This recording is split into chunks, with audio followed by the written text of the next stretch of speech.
Welcome to the Diary of an Apartment Investor podcast. I'm your host, Brian Briscoe with Streamline Capital. Very excited for today's show. We've got none other than Jessie Lang with us today. So, Jessie, welcome to the show today. Thanks for having me, Brian. Excited to be here. Absolutely excited to talk with you, and we'll talk about you too. That's always fun. Do us a favor, tell us a little bit about yourself, your background, and your history. Yeah, absolutely. So I am a buy and hold investor, long-term rentals. I am in Columbus, Ohio. Not originally from Columbus, but I did find my way here. We'll talk about my story a little bit, but buy and hold mostly single families. So I know that this is a multifamily podcast, but we do have a handful of small multi apartments as well. So a couple 6 units, couple 4 units, and the total portfolio is right around 70, 75 units. I've purchased them all, majority, 95% using the BRRRR method. Mhm. That is kind of my bread and butter. It is how I've been able to scale very, very quickly. Okay. And yeah, Columbus, Ohio, if anyone's in the Midwest, shout out. It's a good place to Awesome. invest. Yeah, and I think really good perspective to bring because a lot of people who are considering multifamily, there's lots of different routes. I always forget how the R's go in Burr or how many R's are in the Burr, but It's like they add a new one every day. yeah, it's like buy, renovate. I don't even know what it is. Okay, so I like here, we'll Yeah, take it back. yeah. So it's buy, renovate, rent, refinance, repeat. There we And go. the idea is that you're buying a property under market value. It's distressed through the situation or through the, property condition. We're buying with hard money, private money. We're taking it to get renovated. We're focused on function, focused on safety. We're creating a standardized portfolio. I take it to the open market, I get it rented at market rate, and then I bring this package that I've created to a long-term lender. I say, hey, how much will you lend me against this property? If I've done it right and I've underwritten my numbers, I'm able to pull out 75% of the new appraised value. I pay off my hard money, private money. I pay off any payments that I've made over the last couple months. And Mhm. then I own this asset with 25% equity with none of my own money. So that's Yeah. how the last R's repeat. So that's how I've been able to do it over and over and over.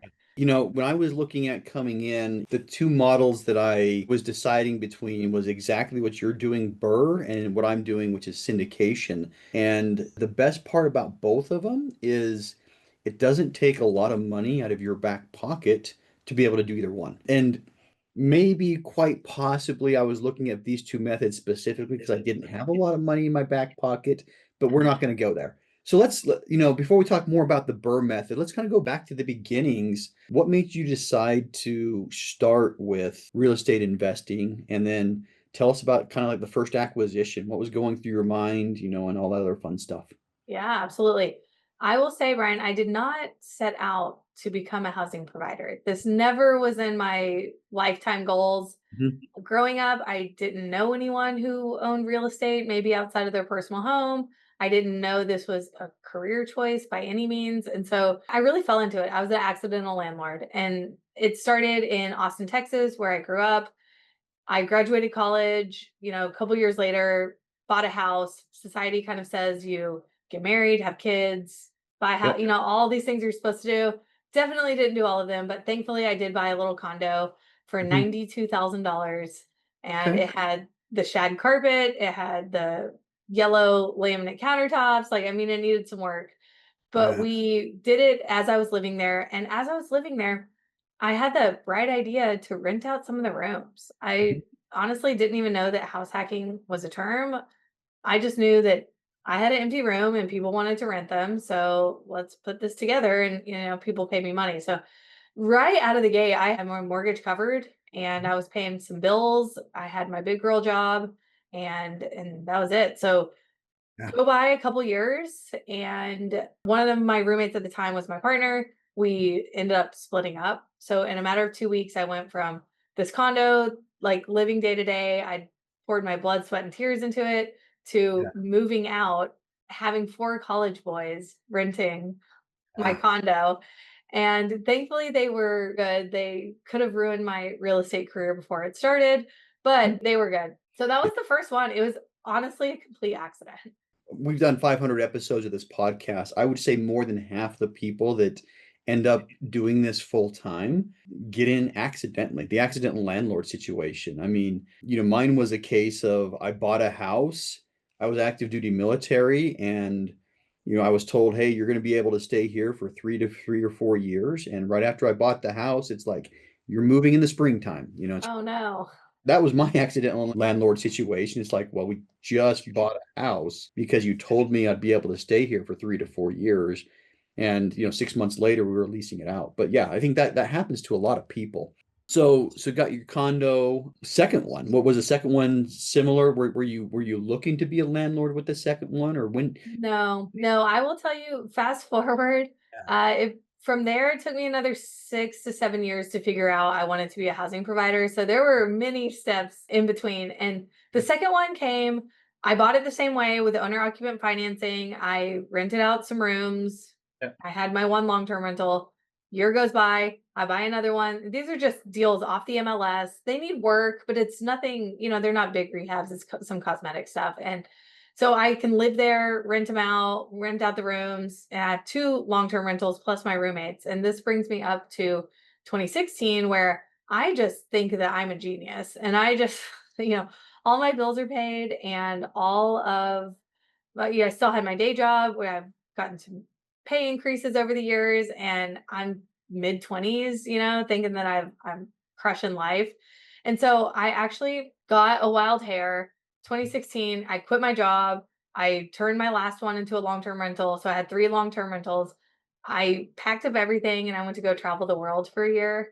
And it was incredible. Yeah. If anyone ever has the opportunity to get out and explore, and you're going to find yourself, you're just going to learn so much. So highly recommend. It was a huge, huge year. I met my wife. I met the company that ended up bringing me here to Columbus. And this was all done on three long-term rentals plus some savings. Nice, nice, nice, nice. So after that year, you come back, you found yourself, right? I mean, I'm Still maybe looking, but yeah. putting words in your mouth there, but you at least have a little more clarity coming in. Where'd you go from there? Well, unfortunately, I still thought that I needed to work for someone else. Even with the opportunity to go travel with just three rentals, I still didn't see myself like as a real estate investor. Yeah. So I took a job. I took a W-2 job here in Columbus. It's a project management role. It was a great learning experience. I made it about 18 months hmm before I finally got the courage to go full-time real estate. Yeah, yeah. Now, with the courage for full-time real estate, I mean, were you getting enough money from the properties already to quit, or, income supplemented with your wife, or how did? That was part of it. Yeah, definitely it was a double income household. So that was really helpful. The other part is I actually did end up selling one of my Austin properties for some kind of startup capital and some runway. So I was able to quit, and I needed the money for sure because I thought I was just going to be this, great wholesaler right out of the gate. And it took me 6 months to close my first deal. And so I really needed that runway. Yeah, that's one thing that specifically like asking, because a lot of people, it's most people when they decide to do this full time, it's to replace that W-2 income, and you have to have a runway. It doesn't always, and I mean, multifamily and single family kind of have a lot of similarities with that. It's not like a W-2 where you start working and you get paid for your time. It's you start putting in time and time and time and time and time and time and time, and then you start getting paid for it. So, well, tell us how things progressed from there. Yeah, so the first 2 years that I was working for myself, I was wholesaling every contract that I got. Mhm. Of And I look back now at some of those prices and I am obviously kicking myself. course, yep. But I didn't know better. I did not understand hard money. I did not understand private money. I Mhm. didn't really even know how my buyers were buying. Like I knew that I thought it was cash, like actual cash. And so it took me a while, really until January 2021. That was kind of like a big turning point for me. But until then, I was selling all my contracts. I was saving up money that I was making on these wholesale fees. I was putting 20% down on buildings Yep. and, and rentals, long-term rentals. Mhm. doing it the wrong way. I mean, the wrong way in every way you can imagine. I was sinking a ton of equity. Like, I was buying the equity versus creating it through a renovation. Yeah. And they still needed some renovations, but I was coming out of pocket. So I was like skimping on the renovations. I was getting hit with like maintenance nightmares. I knew that it was not scalable. Yeah. So January 2021 comes around. I get a mentor. They help me figure out, hey, a lot of what you're doing is not working, and kind of outlined how to buy with other people's money. And Mhm. I already had some deal sources coming in for my own marketing efforts. And so that was kind of the last missing piece that I needed. I put Mhm. that all together. I had up to that point acquired 11 doors, the three in Austin, and then like eight more here in Columbus. Yeah. And then that very first year, 2021, bought 22 more doors. Wow. So what took 5 or 8 years to accumulate, you just doubled in a single year. Like, I mean, yeah, 100, 200% growth. Yeah. I'll tell you what, when we talk about, things like coaching, if you look at my growth, every time, I hire a coach or join a coaching program, I like to say hire a coach, right? But, that's where I kind of get the hockey stick moment, it's like, okay, here we are, but it seems like you had the same experience there, just like hockey stick growth. So, Yes. He really helped me narrow down what I was doing and where my time and energy was going, because I was focused on way too many things. I got my real estate license for some reason. I was dabbling in Airbnb. I was like researching self-storage one day and then notes the next day. I was just all over the place. So, I had the opportunity to go travel the world for an entire year on just three rentals. mhm. So I knew that long term was what I wanted to do. I just needed someone to sit me down and like point that out. Yeah, awesome. So the structure with Burr, you're using other people's money to start funding the deals. How did that look for you? And was there any anxiety or anything you had to kind of overcome to start taking other people's money? I see that as a common thread among people, which is why I'm asking. Yeah, I think my anxiety was less about Mhm. like not paying it back, because I knew, I mean, I would do anything to pay back a private lender. I would mortgage my personal home before I would not pay someone back. So I'm not really concerned about that part. My hesitation was just the numbers. You look at these hard money lenders and they're at 10, 12%, and I'm over here getting 4% on my long-term money. And so I'm like, why would I ever pay points and, quadruple the percentage rate? And I'm like, that just doesn't make any sense. And my mentor helped me look at it. And it's like, actually, if you can buy a deal you wouldn't be able to buy otherwise, and you budget for this, it makes a lot of sense. So my mindset hurdle was more just spending money to make money. Mhm.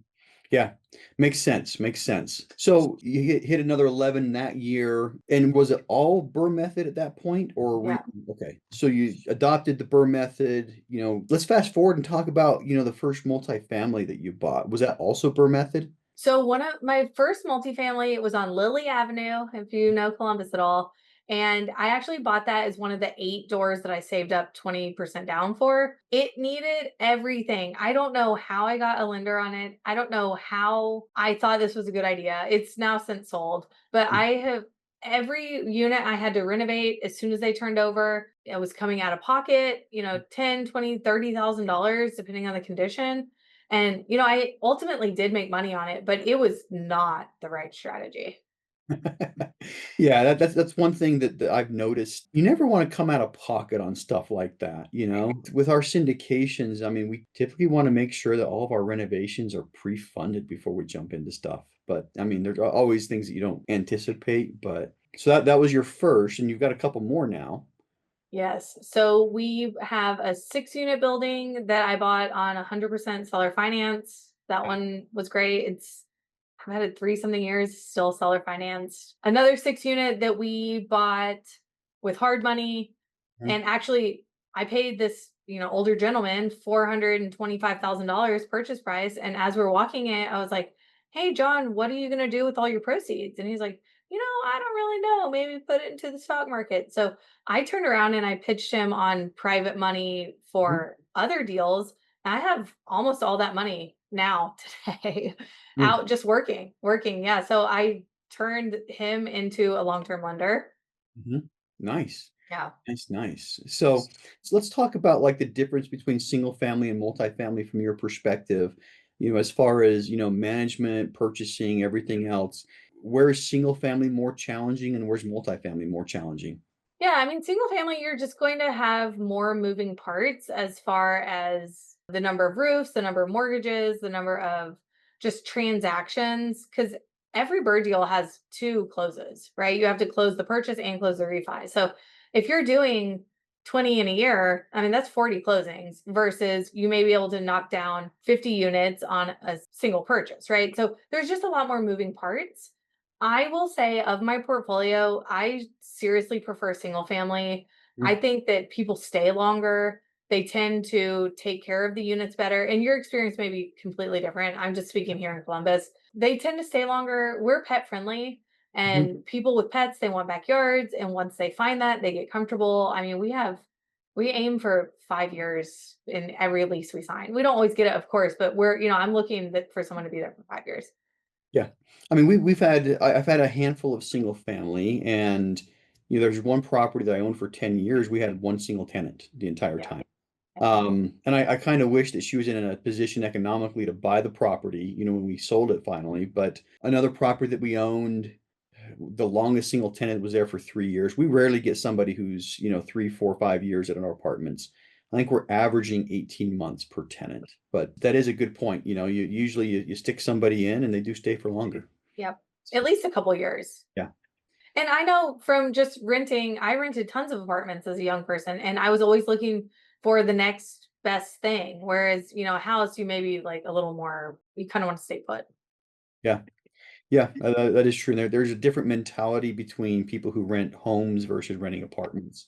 Totally. They're usually better renters too, because there's a little bit extra premium on, what you end up having to pay for rents on the homes. So Especially with a garage and a yard and a basement. We have basements here. And, with all those kind of extra features that you just don't see in apartments very often, people are willing to pay your premium. yeah, absolutely, absolutely, yeah. So talk about some of the other differences. We talked about, I mean, just transaction volume. What are the other? Yeah. So this one, I could outsource. So we manage everything in house. Mhm. Everything. I have one full-time employee. She handles, majority of our resident communication, but I still am tapped in. I still want to see, of course, what's happening. Yep. The interpersonal drama of multifamily units Mhm. drives me crazy. It's like so and so parks in my parking spot, so and so's being too loud, so and so got bugs or brought roaches home and now we all have roaches. And it's just the interpersonalness of it is the thing I probably like the least Yeah. about multi. That is something. I mean, when you buy an apartment complex, you're sharing walls, or roof and ceiling. Yeah, you don't rarely see that in single family homes because they don't share a wall with anybody. Yeah. But And if they're complaining about the neighbor, I don't know the neighbor. So they're not going to tell me. Like, yeah, go tell the neighbor. yeah, awesome. Now, as far as management, do you manage everything by yourself? Do you have a property management company? No, we do it all in house. It's just me and one full-time employee and an awesome team of kind of third party maintenance. All right. And you said, I know you're in Columbus. Where are all your properties? Are they also Columbus? Yeah, so majority are in Columbus. Mhm. I've since sold everything in Austin, so we're about an hour radius from Columbus. Mhm. That said, people always ask me, "Well, oh, I want to manage remote." And I'm going to be honest, you could almost imagine me as a remote investor because I rarely personally go to Mhm. any property. I Yeah. have people that I trust that kind of do all that for me. I go to my final punch list on every renovation and that's it. Okay. Yeah. Nice, nice. Now, are you more involved on the buy side? I am. Yes, yes. I do everything from underwriting, sourcing deals, getting all of our financing. That is something that I enjoy and I keep that pretty tight. Okay. And then the full-time employee you mentioned, they're doing like the property management. How do you divide the labor between you and your employee and vendors? Yeah, no, great question. So she's involved the whole time. I would say as soon as something is, I close on it on the purchase side, Mhm. I'm involved in the renovation scope as well. If I had to say one major handover point would be the final punch list. She walks everything. That's the appointment that my GC, myself, and she goes to, and I basically hand her the keys and it's like, go get this rented. Awesome. Awesome. And as far as the refinance, is that a you thing, or is that That's me. that's you Yeah. as well? And she helps a lot of this. She helps with like the data management side of it. So tracking all the mortgages and, payoff dates and amounts, we track all that, of course. And so she helps with a lot of like the tracking, but as far as actually signing or picking loan terms or anything like that, that's me. Yeah. Okay. Got it. Got it. Got it. Yeah. And I assume you're doing kind of the stuff that you like, and you're hiring for the stuff that you may not like. Is that accurate? Yes. Yeah. I outsource resident communication very quickly. Uh, yeah. Yeah, it And can I be a mean, lot. yeah, I love seeing how other people do it. We put property managers in, and so, with larger communities, you can have a single employee running an entire community, Right. and And that's you're spread out too. So it would be hard to not use property management. yeah. All of ours are in the same place, so I can hire one person. Yes, the ones that I personally like asset manage are all in Salt Lake. They're all within a short distance, but Okay. I'm in a lot of partnerships on properties elsewhere, and those, you're right. I mean, I'd never be able to do that myself. Never, ever, ever, and never would I want to either. But yeah, it's having things consolidated. And by the way, me being spread all over the map is what got me to decide to, okay, we're only buying in Utah. But yeah, so something else that you mentioned, and I mean, you kind of mentioned this too, and I'll bring it up, but you're talking about managing, when you're managing, 75 units, and they're all, single families, you got 75 loans. That's another complexity that adds to your plate with single family. I've got a 56 unit with one loan. I've got a 42 unit with one loan. So yeah, so I've only got, out of 150 units in Salt Lake, I've got four loans to manage. So Very different. very, very different. Not saying either one's wrong. Let me ask you a question, and curious what your answer is on this one. You said you prefer single family. Do you prefer single family because that's what you know and that's you're good at? Or is there something else there? I've kind of looked into bigger apartments. Mhm. I haven't made it super far down that road. One thing I really like about single family is the flexibility. And I think you just absolutely lose that with, even anything above 4 units, because that's not, financeable from a owner occupant standpoint. And so True. the ability to sell it like Mhm. pretty easily is important to me because I Yeah. don't we buy and hold majority, but I transact and we'll buy something, hold it for a couple years, sell it when the equity increases, move it into something else. So the ability to kind of sell also is a draw for me. That is true. I'll hop behind that one 100%. I mean, just because the buyer's market, when I sell an apartment complex, I've got a very, very skinny buyer's market. When you're selling single family homes, everybody wants to buy a single Yeah. family home. So it can come quicker. I mean, I've never had problems selling anything, but anyway, it does take a lot longer and it is a little bit more complicated. But I would probably also say, if I'm buying a 50 unit, it's not 50 times more complicated than buying 50 single families, but both strategies are valid, and both strategies I mean, you've obviously done very well with what you're doing. I just like comparing and seeing which ones, Yeah. No, but there's value to both. And there's not any rule that says you can't have both. right, right. At this point, I mean, just for me, and I know there's a lot of people that feel differently, but when I look at buying a single family now that I've done a lot of multifamily, I think out of one property, the juice isn't worth the squeeze. But once again, you've got a system down, and you're to the point to where, I mean, 22 properties in 1 year. I We mean, kept that up for the next 3 years. yeah, I mean, I'd have to come up with those systems first and then figure it out. So for me, I mean, part of the reason I'm not, into the single family market is I haven't done it in so long that, I wouldn't know what to look out for. I'd rather be the person that funds the hard money for somebody else, but Okay. Hey, we'll talk. We'll talk after this. we'll talk. Yeah, that's just me though. But anyway, coming up to the present, let's talk about what's coming up for you and what's next. Yeah, what's next? So I have built the machine. I've built the systems. The Mhm. deals kind of just come to me. And I'm just going to keep doing what I'm doing. Honestly, like it works. I've had my head in the sand for a long time, like focused on one strategy. I am kind of looking at some other things, but I haven't really made any decisions yet. But that doesn't mean we're stopping buying single families or, small multis by any means. It's just maybe not my full focus. Yeah. I also have a coaching program is honestly where I spend the majority of my time. It's called Rentals Made Easy, and we've been doing it 3 years now and have just tons of success stories of people starting with, a handful that they fell into and really kind of turning it into a scalable business. So that is the really my main focus right now. It is the thing that I love doing, and I get to give back and help other people, and it's super rewarding. Now, the coaching program, do you take people nationwide, do things over Yeah. like video calls? How does that work? Yeah, so we are a nationwide program. A lot of folks are from the coasts and they Mhm. want to invest in the Midwest. That is like if that's something you're thinking, you're like, hey, I really want to invest, but I just can't make it work where I live. Yeah. People are coming to the Midwest. That's not a requirement by any means. We have people in every state, and it's online coaching, a lot of group sessions. There are some couple one-on-one components. We Mhm. provide you all the resources, the step-by-step tools, just really everything you need to go from newbie to property owner or even to, kind of scale up. A lot of our students are buying 1 to 3 doors a month. Like Mhm. that's the goal. So, Awesome. yeah. Awesome. Yeah.